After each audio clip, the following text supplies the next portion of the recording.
네, 반갑습니다. 평경장입니다. 좋은 주말이고요. 돌아오는 주 목요일에 특근법이 시행됩니다. 여기서 우리가 알아야 될 것은 우리나라에 존재하는 거래소 측에서 정보보호관리체계라는 ISMS라는 것을 필수로 받아야 하며 미인증 시 무거운 형벌을 받습니다.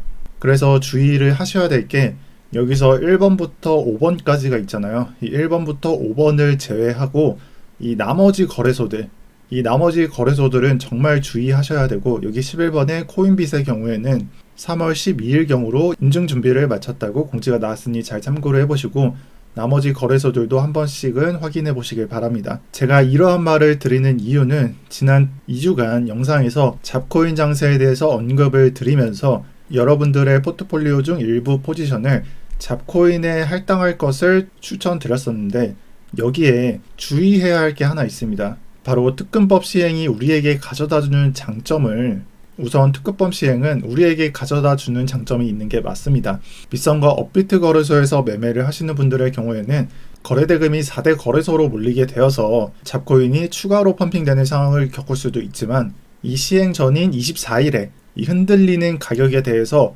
공포매물, 그러니까 특근법 시행 공포매물로 어느 정도 하락은 나올 것이라고 생각을 하셔야 되고요. 그리고 이와 다르게 4대 거래소가 아닌 다른 거래소들은 주의를 하셔야 됩니다. 지금 물리신 코인들에 대해서 언젠가는 오르겠지 하다가 정말 큰일 날 수 있는 상황까지 벌어질 수 있습니다. 그래서 웬만하면은 잡거래소의 원화 코인들은 주의를 하시고 매도에 나서는 것을 권고드리겠습니다. 자, 그리고 칠리즈 차트 5분봉 차트로 보겠습니다. 제가 차트를 보면서 어제자 이슈를 말씀드리면서 앞으로 호재가 언제 나오는지에 대해서 말씀을 드리려고 합니다. 어제자 호재는 18시 좀 15분경쯤에 있었고요. 그리고 차트상으로 관찰할 수 있는 것은 이상하게, 여기 보이시죠? 이상하게 선 매집이 들어갔다는 것을 알 수 있습니다. 이것을 이해하려면 우리가 제가 예전부터 말씀드렸던 코인 트위터나 코인 사이트 등에 대한 파악이 필요합니다.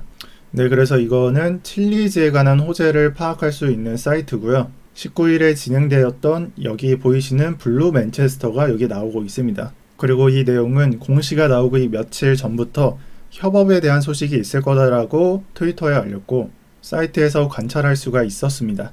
그렇게 19일 펌핑이 진행되었었고, 제가 예전부터 말했던 이 공시 전 알 수 있는 정보들은 이런 걸 말하는 거고요. 이런 자료조사들을 말하는 겁니다. 그래서 이 내용이 트위터로 기재되고, 그리고 그 내용이 다시 업비트까지 넘어오게 되는 상황을 고려하면서 매매를 해주신다면 더욱 좋았을 거라고 생각을 하고 있고요. 그리고 칠리즈 코인에 대해서 앞으로 소개되는 소식들은 여기 보이시는 60일, 이 60일 뒤에 라커1이라는 게 진행되고, 이제 돌아오는 주 금요일에 진행하게 된 갈락티코스, 레알 마드리드죠. 이 금요일에 대한 매매도 준비를 하셔서 수익 준비를 해주시면 좋을 것 같습니다. 이 다음으로 펀디X, 이 펀디에 관한 소식인데요. 펀디가 액면 통합된다는 건 다들 아실 거예요. 이 1000개의 펀디가 이 펀디X로 변한다고 합니다. 그래서 그 소식이 현재까지는 업비트와 빗썸 거래소에서 공시로 제공되어 가격 펌핑이 나온 상태이며, 앞으로는 남은 소식이 몇 가지가 있는데, 첫 번째로 이 펀디가 아직 바이낸스 쪽에서 공지가 재개되지 않았습니다. 그래서 우선 바이낸스의 액면 통합 공지가 아직 나오지 않은 상태라 추가 상승을 고려해 봐도 좋고, 그리고 개당 5.5원 정도로 이 약속된 바이백과 월말 정기 소각까지 있습니다. 이렇게 아직 호재가 남은 상태이긴 하지만 저는 이번 달 액면 통합 전에는 매도해야 한다고 생각을 합니다. 이 과거에도 이런 액면 통합 소식들이 많았지만 통합돼서 나온 코인들의 가격은 지금 보이시는 대로 바닥을 기는 걸 볼 수 있습니다. 그래서 그렇게 좋지 않았다는 것을 말하고, 이 통합 같은 경우에는 거의 다 마지막 한 방을 노린다고 생각을 하셔도 좋고요.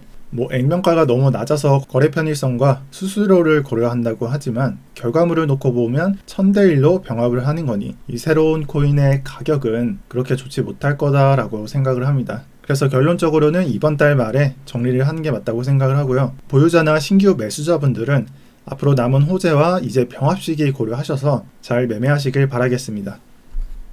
자, 그리고 마지막으로 비트코인을 보면서 알트 하락 구간에 대해서 말씀드리려고 합니다. 지금 당장 비트가 하락을 한다기보다 앞으로 비트가 조정을 받게 된다면 이 알트들은 마이너스 30%에서 50%까지도 빠질 수 있는 상황이 되니까 비트코인 움직임에 대해서 살펴봐야 한다는 거고요. 지금의 비트코인은 마치 1월과 같은 움직임을 보이고 있습니다. 1월에 어땠죠? 1월에는 상승, 그리고 약조정, 그 다음 반등하고 다시 조정을 줬습니다. 여기에서도 상승, 약조정, 그 다음 약반등까지 진행이 되었고 1월에 상승, 그리고 조정, 그리고 반등, 약반등. 이제 이 앞은 조정이 진행될 수 있음을 말하고 이게 패턴적으로 그런 것이 무조건 발생하는 건 아니니까 잘 참고해 주시고요. 이렇게 되면은 패턴상으로 관찰했을 때 이렇게 반등 구간이 나오게 되면은 이후에 반등 구간이 끝난 후부터 조정이 올 수 있다는 걸 말하게 됩니다. 그래서 지금 잡코인들의 경우 여러분들 매매하실 때 상승이 무조건 다 되니까 다들 현재가로 매수를 하시는데 이건 어느 정도 조정에 대한 준비는 하시면서 매매를 하시면 좋겠다, 이렇게 말씀드리겠고요. 물론 여러분들께서 전략이 뭐 존버라면은 상관없지만 매수가 고점이신 분들은 특히나 10시 반이나 오전 9시, 오후 10시 반이나 오전 9시에 조심을 하시고 지금의 잡코인 장세를 즐기시면 좋겠습니다. 그리고 어떻게 보면은 특급법 이전에 잡코인들의 피날레가 될 수 있겠다라고 생각을 할 수 있는데 이 말은 24일까지 지금의 장 형태가 유효하다라는 말이 되겠죠. 그래서 요즘 유튜브를 보시면은 뭐 비트코인이 어떻고 이더리움이 어떻고 메이저 장세는 어떻고 딱 여기까지만 말해주는 경우가 많습니다. 그리고 그것도 좋습니다. 저도 메이저 좋아하고 이더리움도 좋아하지만 지금의 장세에서 아직까지 메이저 장세로 넘어가는 것에 대한 아이디어는 없습니다. 지금 현 장세는 준메이저 쪽까지 약 50%까지는 넘어왔다라고 생각을 하지만 메이저에 대한 생각은 아직 없고, 따라서 잡코인을 다루지 않는 경우에는 시청자분들께서 잘 생각을 하셔야 합니다. 정말 이번 장에서 메이저만 고집을 할지 아니면 제가 말했던 대로 시드를 분할해서 어느 정도는 잡코인의 포지션을 분할할지 잘 생각을 해보시고요. 저는 오늘 여기까지 하겠습니다. 그리고 잡코인에 타시는 여러분들께 말씀드릴 게 하나 있는데, 여러분들께서 타는 잡코인에 대한 가치는 거의 제로에 수렴합니다. 그래서 지금 보이시는 코인들 전부 그렇게 가치가 높은 편은 아닙니다.